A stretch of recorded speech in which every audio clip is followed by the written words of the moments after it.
You're watching Your World.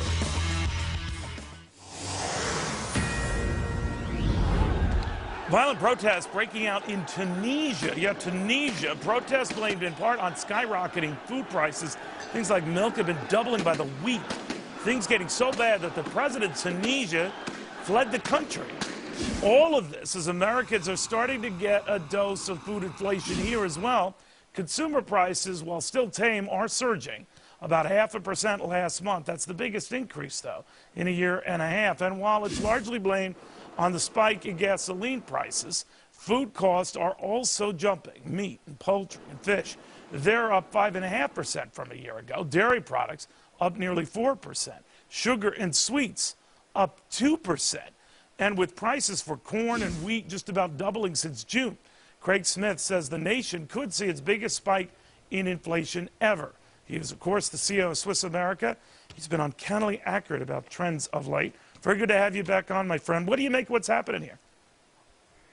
Neil, I don't like what I'm seeing. By the way, good to see you again. Happy New Year. It doesn't look good. Let's look at what China did. China raised their rates to stop inflation that was running 8.5% for just the reason you showed your viewers.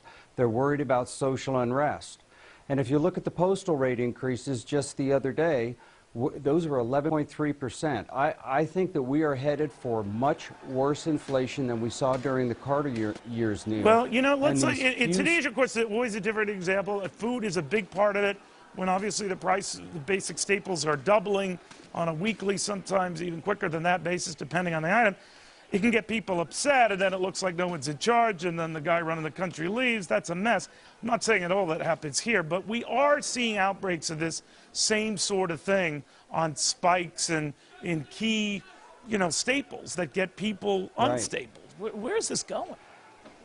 Well, I think it's going much higher, Neil, and I'm very concerned about it. As you and I've talked about in the past, we're not seeing fiscal responsibility being executed in Washington, D.C.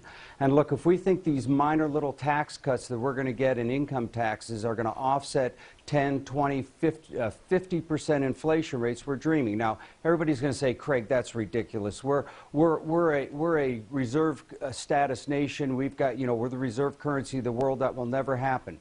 They said the same thing in Germany, Neil, after the First World War. The first 2 years of Weimar Germany was a very good 2-year period.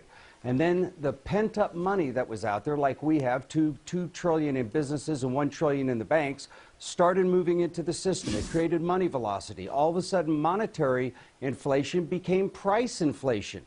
And once that happens, it's very difficult to control. So I'm very concerned that Washington and the Fed do not have this under control. The analogy with Germany is a good one, because Angela Merkel is one of those who's very leery of spending a lot of money or doing these big old rescues because she remembers that experience. And one thing we do know, and you and I have been around a while covering this sort of stuff, when inflation does pop, before you know it, it's huge. Here's where they draw the distinction between the Carter-type inflation, that we can't get back up there because the economy globally is so slow, it's going to put a restraint on that. What do you say? But that's wrong. Think about it. How did Mr. Volcker and Mr. Reagan handle the inflation rates? They raised interest rates, and next thing you know, inflation came under control. Neil, this economy is way too fragile. So you think that's the next step here, that a very accommodated Federal Reserve that's kept rates very, very low will have to stop that and reverse that? Yeah, and they can't, Neil. I mean, think about it. If they allowed interest rates to start creeping up, and we've already seen it in the 10-year bond, almost up a full point, if we start to see that go to 4, 5, 6%, think about what that's going to do to the $14 trillion worth of debt that we pay interest payments on. That's not to count all the other pressures that we'll have. So the traditional tools we'll be able to use to fight inflation are worthless right now. That's why we've got to keep in mind, just printing money or creating money, as Mr. Bernanke said on 60 Minutes, that is not inflationary, Neil. That money's sitting in banks and sitting in businesses. But the moment that money goes into the economy, prices will start increasing. People will rapidly want to buy things to get rid of their money because it'll be higher price. That's what Bernanke expected to see happen out of the proverbial bottle. Out of the proverbial bottle. Craig Smith, thank you. And it's very difficult to stop, Neil. Once it starts, you're right about that. Thanks, Craig. All right, now to the Volt Unplugged. Forget Car of the Year is new taxpayer dough. GM is spending, a sign that it's worried this thing's a lemon.